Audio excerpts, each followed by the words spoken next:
Welcome, everyone, and thanks for spending the next half an hour or so with us. I'm Hitesh Kumar, a senior security architect at Zappsec. We are an intelligent infrastructure consultancy out of Ottawa, and we're hosting today's session. Now, my job is to walk into an enterprise, look at what they've already bought, and figure out why it's not protecting them as well as it should. So, to dig into that, I've invited a guest who sees this from the product and the engineering side. Paul Berthier is a systems expert at Fortinet. Paul, welcome. Please give everyone a quick sense of your background. Thank you so much, Hitesh. So yeah, I'm Paul Berthier. I'm a security expert at Fortinet, and my role is to work with partners like Zappsec to make sure we build a proper architecture around our portfolio of products to, of course, better serve and protect our customers. So my background, I have been working on the product and innovation side for a couple of years, actually just before joining Fortinet. I was leading a security incubator working with startups in many different domains, building their cybersecurity products. So I have seen like a lot going on in the field in cybersecurity. So like happy to be discussing today the latest trends in cyber. Absolutely. Thank you for joining us. So here's the problem I want to set up, right, Paul? So when we think about how the organizations actually bought the different tools, they don't design them all at once, right? So maybe they bought a firewall 1 year, then they added identity through some transformation project, and then they added the endpoint, then a cloud tool, then a SOC platform. So each one of those products was actually a very good buy, but nobody ever handled the job of owning the connections between them. No one ever thought of integrating them, and that's where actually the modern attacks live. No, and you're totally right, Hitesh. And the issue usually when you talk about cyber and when you talk to big organization, there is a huge organizational chart. You know, you have different part of the organization managing the networking side, the identity side, the cloud side, because of course that's really different expertise, and you don't need the same background to take care of each part. But on the other side, an attacker, like he doesn't see like those siloed organizations, right? He see one organization, one domain, and basically a continuous chain of attack. Like if you have heard about the MITRE ATT&CK framework, you know that the attacker is gonna go everywhere.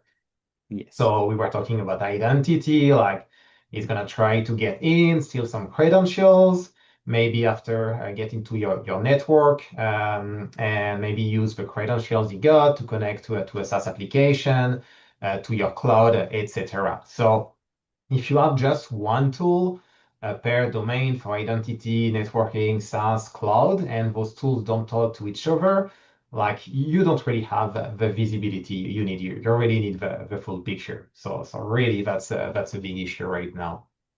Yeah, absolutely. And the attackers are exploiting that gap, right? And I was recently reading the Mandiant report, and one thing that surprised me was how quickly the attackers are now able to break in and hand off that access to a a second group. I think when we compare the numbers, even just from a few years ago, so if you look at 2022, I think that median, the gap between someone breaching the environment and handing off the access to another party was about 8 hours. But in 2025, just last year, it was 22 seconds. Like that was mind boggling for me, right? I couldn't wrap my head around how, the moment they breach a network, they're able to compromise, quickly move laterally, and then hand off the access to someone else who cares more about the data and whatever they want to do with that. Yeah, no, you're totally right. And so the attackers, they're actually building their own business. Like now, attacking organization is a business. And attackers understood that they cannot work on their own. So they really coordinate with other attackers. As you said, like 22 seconds, one takes care of gathering the credentials and then they resell them or they hand it off to another attacker. So they are really coordinated. So to be able to manage that new risk on our side, we also need to be coordinated. And what I like with this slide, it's impressive. If you look like 4,500 different tools, like On the business side of your organization, you are trying to consolidate everything on an ERP, like those kind of like business tools to help your company run better. But on your cybersecurity side, you still have 45 different siloed cybersecurity products. Of course, that cannot work. And then from each category, you need to choose among like 3,000 different vendors, each one with his like different terminology approach. For instance, if we talk about zero trust, probably everyone has heard about zero trust in the past couple of years. Like it means something different for each different vendors. So it's really tough for organization to get out of this noise and really be efficient into their approach. So that's right. The latest trend now for most organizations, like nearly 3 out of 4, is really consolidating again and really have this like a coordinated approach, like the attackers are already doing. Yeah, absolutely. And when we even look at these attacks, right, they are not sophisticated 0 days. When we again look at some of the numbers, right? So in most of the breaches, I want to say like 80% or higher, where they breach the web application, they use some stolen credentials. So again, the human element keeps showing up in a majority of the breaches, right? And the third party involvement also keeps doubling with more and more organization having contractors. So there are more gaps that keep developing in these areas. Right. So we also have another case study. I'm sure you can provide us some insight into the GRIDTIDE attack, right, Paul? So uh, can you speak to that? Yeah, they definitely. So the GridTide campaign, it's actually a pretty new one. It's from February 2026. And it reached I think 50 organizations across 42 countries, and that was an espionage campaign. And the way they approached it, it's pretty intelligent, right? Because in your traditional cybersecurity approach, you are gonna detect what we call IOC, indicators of compromise. So, for instance, we know this server is breached. This hosting provider is usually hosting like what we call C2 command and control. So, once your computer is infecting, it's to connect to a remote server to receive instructions and to send back all the data it was stealing. But traditional attackers are using like this, like gray zone of like not really trusted cloud providers. So it was easy to block those IPs. But in that case, they actually used Google Sheets. So of course, Google, everyone is using Google. I mean, you may be using Microsoft, but you usually trust what Google is doing, right?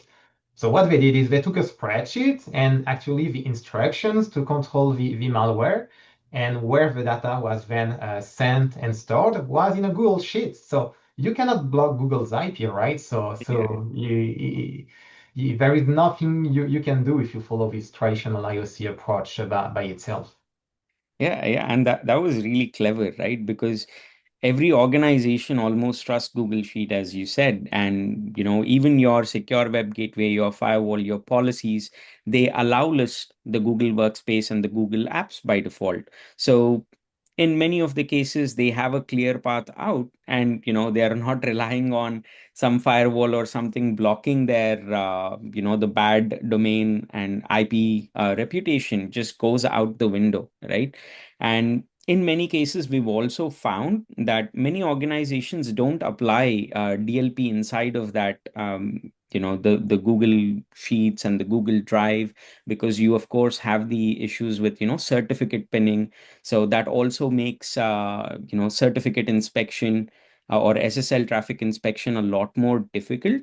So basically, it gives them an open hand, right? Uh, yeah, no, definitely. And like, as I said, the approach you need to take is pretty limited. Yeah. Yeah. And I do want to move on to from the SOC side to the boardroom, right? So how does this translate into whenever the organizations are talking about the regulation? And if we start with OSFI, if you're a federally regulated financial institution, so the guideline B13 governs your technology and cyber risk. And B13 is not vague about this, right? It expects you to detect, contain, recover, and learn as one integrated capability across your environment. But however, most organizations still have, many disconnected teams. But this is something from a compliance perspective as well. Organizations are having to deal with a really hard clock right now. Yeah, and you look like 72 hours or even sometimes 24 hours. Like, Yeah. what can you do? Like, if you are not properly organized, if you don't have like incident response workflow automation, like, what can your team like realistically do within 24 to 72 hours? So, because when you think about it, so we discussed it earlier, you may have one team managing identity, they're receiving the logs, another team managing your firewall and having access to all the networking logs. And then you have the team managing your cloud and over your SaaS application. So they first need to talk to each other, exchange information. Like worst case, going to be done by email. It's going to take a lot of time. Maybe they are going to take their phone and maybe on Teams, but still, like it's going to take a couple hours or even days to collate the information. And then if you don't have the proper playbooks, you need to manually correlate all of that. So like realistically, doing all of that between 24 to 72 hours, it's gonna really tough for your organization if you are not properly prepared. Yeah, yeah, that 24-hour clock, that's brutal, right? And with PIP EDA, it doesn't even give you that 72 hours. That 72-hour, that's more of a European rule with GDPR. But over here with PIP EDA, you report to the privacy commissioner and notify the affected individuals as soon as feasible, right? So once you've determined that there is a real risk of significant harm, so you report that to your stakeholders, and then you keep a record as well of these breaches for at least 24 months.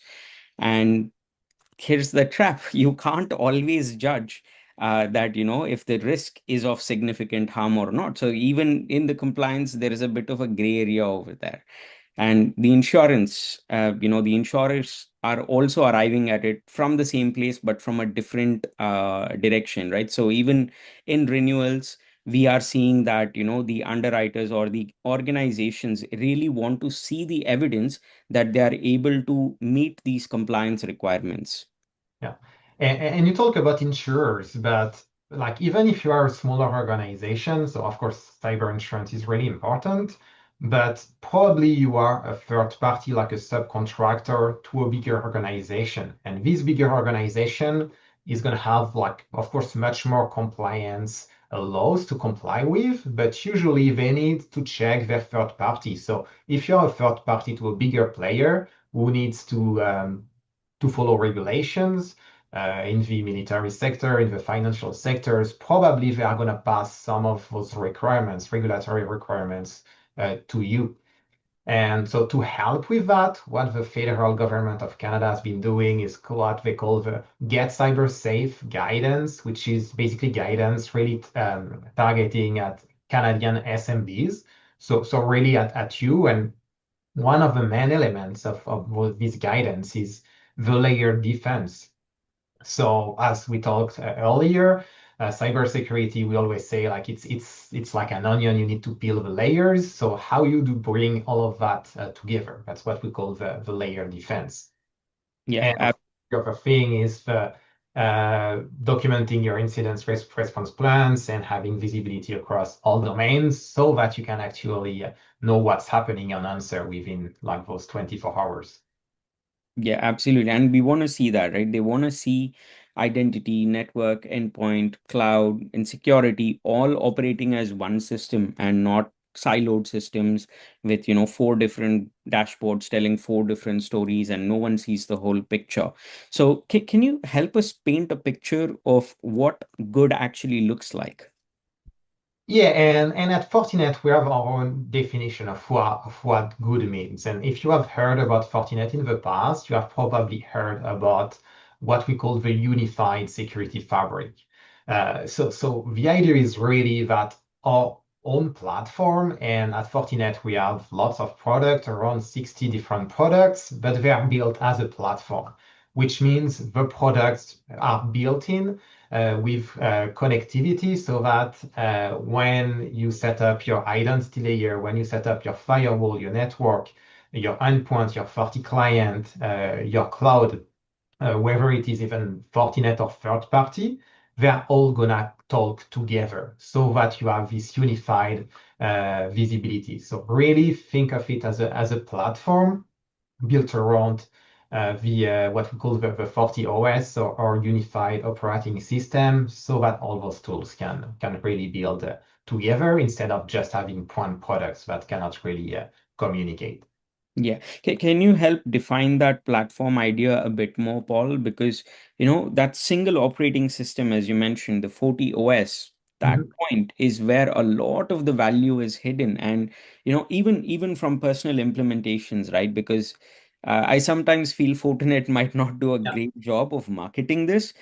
But, when you combine 40 switch with the 40 gate, you get micro segmentation at the physical layer, right? Normally, people are used to micro segmentation with, VMware NSX, or you implement something like Illumio, but they can get this from Fortinet for free.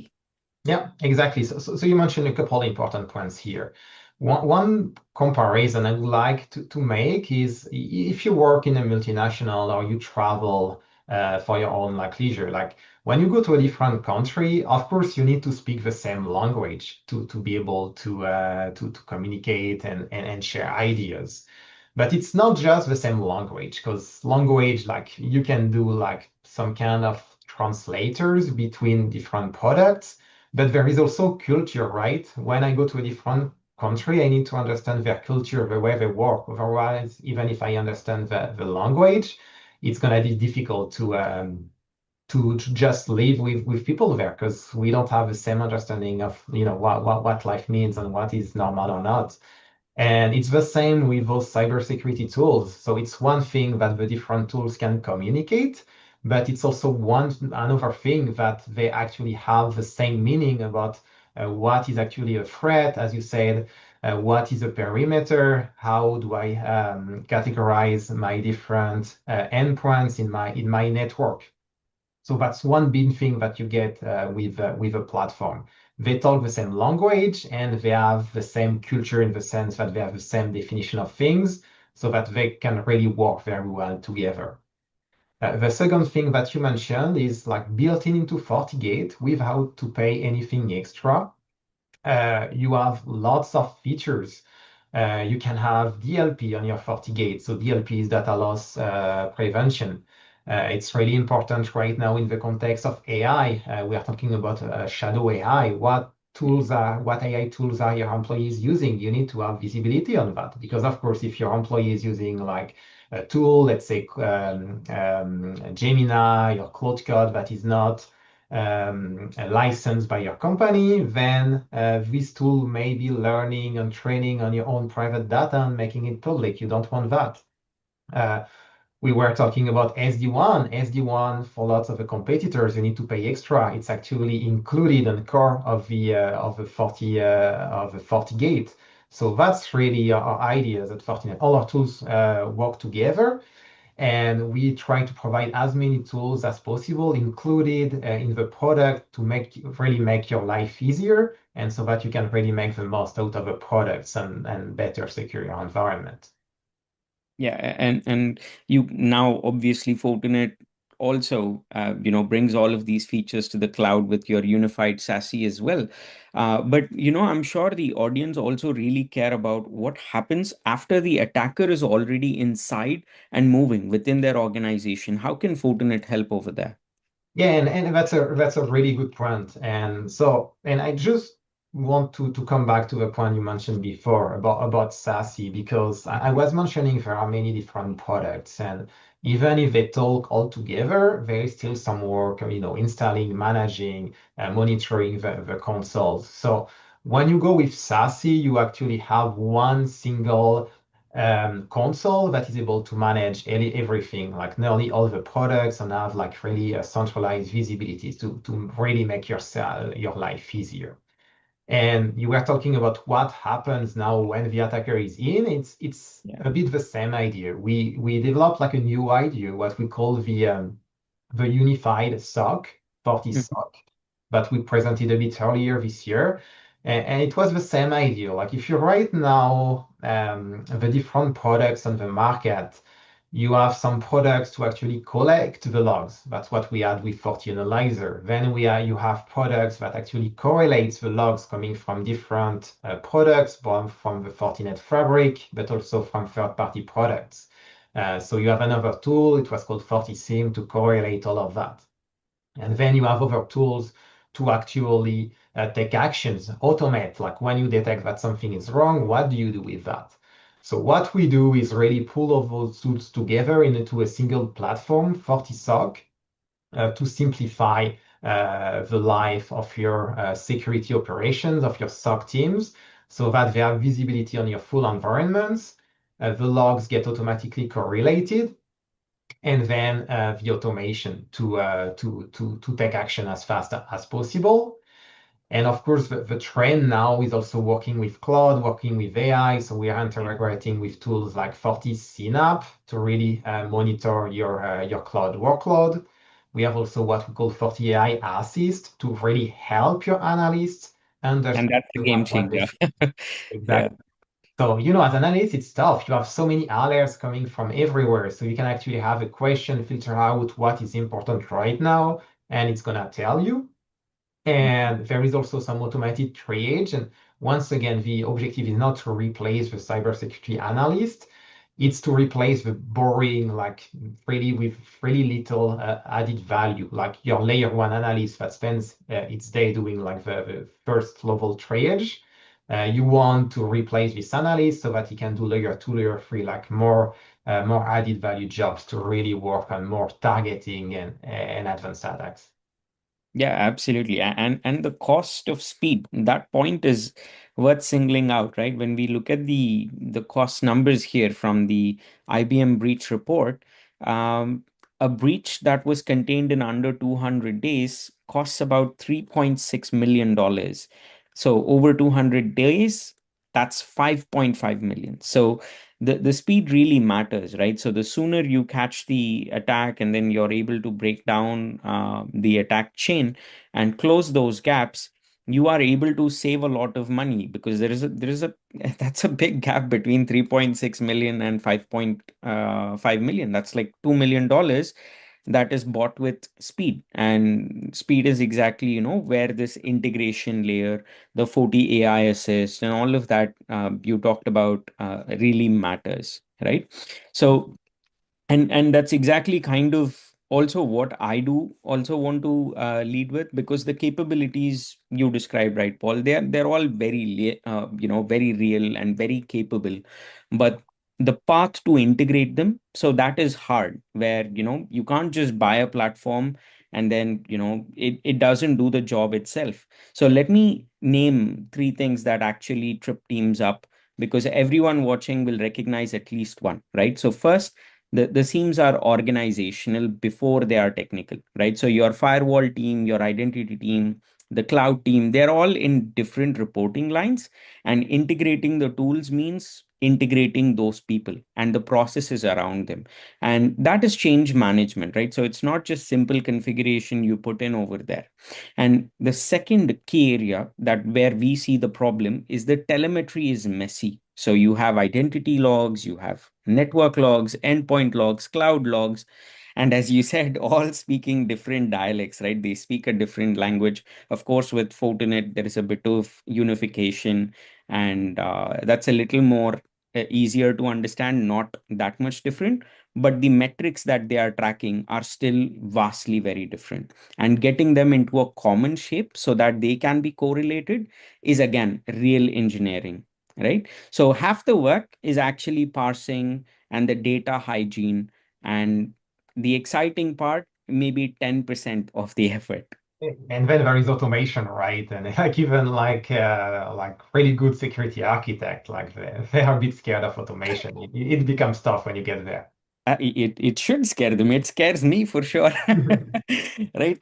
Because correlation, when done badly, it just makes more noise, more alerts, right? So you can drown in your, basically your analysts are fighting them all day rather than, as you said. taking actionable, using that intelligence to take actionable response steps, right?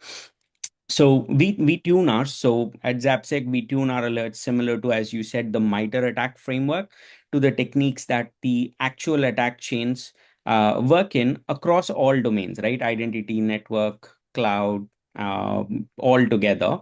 And the response automation, it all goes live at once. So you don't let a playbook auto isolate a domain controller on day one. You stage it, right? So you use human in the loop, and then progressively build, as you know, you are noticing that the automation is doing its job, so you build that confidence that your playbook is working. And that staging and that phased approach is the difference between, a simple platform that protects you and the one that causes an outage, right? No, and that's a really good approach, and that's exactly why at Fortinet we like to partners with firms like Zappsec, because we are really good at building the platform, and as I said, we have like 60 different products. We can cover like basically any use case, but then we need strong partners who can build on the best architecture for one single customer, right? And that requires deep expertise, and that's really where you start playing and. So, like Hitesh, can you explain to me a bit your approach? Like we saw earlier 45 like independent tools. How with Fortinet you manage to get one unified security fabric? Yeah, absolutely. So we don't just start with the product, right? So we start with a baseline. So we have something called the intelligent infrastructure maturity model. So it performs a gap analysis across the four pillars, be it the cloud, network, security, and identity, and it scores where the gaps are, and more importantly, where the seams are, where the integration doesn't exist. So now the leadership is able to see the real picture before they buy a specific product or build anything, so they know what can talk to each other and how they can be integrated together to provide some real value, right? And that's the network and security transformation work. So we design the integration as well with it. So we connect the different domains, so we build the correlation use case on the security fabric that exists, and we map that to the attack paths that actually matter for that client. And I think we can see it here, like the numbers, they really show the value of this approach. Yeah, a joint study from IBM and Palo Alto, as you can see, it found that organizations with a consolidated platform identified their threats about 72 days faster and contained them about 3 months faster than these fragmented or siloed environments, right? And they saw roughly 4 times the return. So the consolidation is not just a tidiness project, it is a measurable risk and cost outcome that has been successfully associated with it. And the way we sequence it is, you make what you already own talk to each other first. So that's not a rip and replace. And the Fortinet fabric ingests the even the third party logs, right? So your existing tooling can stay in the picture while you consolidate deliberately on the client's timeline rather than rushing through the process. But then I have a question for you, Hitesh. Like how do you keep it running in the long run? Because it's fine, you are day one, you redesign, you re-architect, but your network, your environment, it changes all the time, right? We have new threats, you need new cybersecurity tools. So basically your security posture, it's drifting with time. So what happens in 6 months, 1 year, 2 years, 3 years? Like how do you manage that drift? That is a great question, right? And it is often something that we see, and that's where our Zap accelerators come in, right? So we ship these security policies as code, and we call it ZTAC, or zero trust is code. And so essentially, what happens is the policy lives with your Terraform and your pipelines. So when someone adds a workload or a tool, it inherits these rules instead of opening a gap or causing that drift. So, and these accelerators are the runbooks and the automation behind, everything that we just talked about. So what used to be a year of integration work becomes a structured, program, and which is measured, right? So we provide those measured outcomes, and we deliver these programs as outcome based rather than time based projects. And that's the acceleration that we bring to the table. Oh, I think that's great because that's really the most challenging part I have been seeing. And but now, like if we had to summarize all of what we discussed with one question, like what would it be? Yeah, absolutely. Let me bring this all the way back to, the people watching, right? So when we strip away the products, the acronyms, be it SASE, ZTNA, Zero Trust, all of that, the one question that matters is, can we detect and contain a multi-domain attack? And can we prove it, right, with evidence? That is the most important question. And can you do it with a unified single dashboard, or do you need to consult four different tools? Because the honest answer is, you probably right now you don't have that, right? And that uncertainty, where that gap is, can we answer these questions? That's mainly where most organizations are struggling this day. Yeah. And we saw it like that's where we started the conversation. So we saw an attacker, he hands off to another attacker in 22 seconds. Things go really fast. Then you have compliance. You need to answer with 24 hours. You have lots of challenges. You have like attackers hiding inside trusted traffic. They are moving across domains, and you are probably right now using siloed tools. You maybe have quarterly manual reviews. And we saw it. It's not enough anymore. Like you really need this unified architecture that we discussed before you can even think about adding new products. Like first consolidate what you have, making sure it talks together, it's efficient before you start building on top of that. You really need those good foundations. And like, because if you don't do it, the attackers, they know it. They know that that's your weakness. So you really need to be prepared. Yeah, absolutely. And that's a great point, right? So here's our suggestion to people who are watching, right? So let's not try to fix everything at once. So we need to start with the baseline. And Zappsec can help run an intelligent infrastructure assessment across your four domains and bring in the Fortinet security fabric where the platform fits in. So we show you where the seams are and how to close them, right? So there is no pressure and there's no rip and replace, right? So just a clear picture and a phased roadmap that you can take to your stakeholders. And if that is useful, please reach out to the Zapsec team, and the link's going to be on the screen and in the description. And that's exactly what this conversation was built to start, to bring you in and help you assess.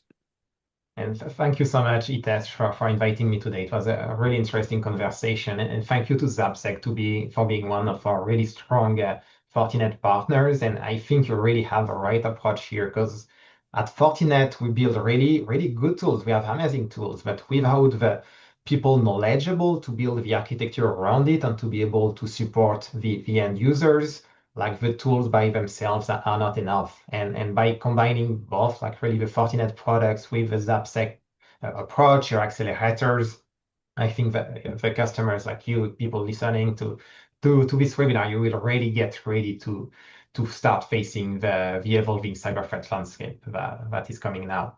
So thank you Yeah. again, Hitesh. No, thank you as well, Paul, and really, for offering this time and for sharing your insight. It also really helps that we have such strong support from vendors like you, and even your technical expertise. We continue to use that across all different projects, and hope to work on more projects soon. Thank you so much, everyone, for watching and spending the time with us today.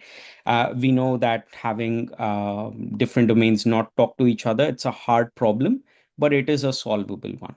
So please reach out to us and we'll be more than happy to help you. Thank you.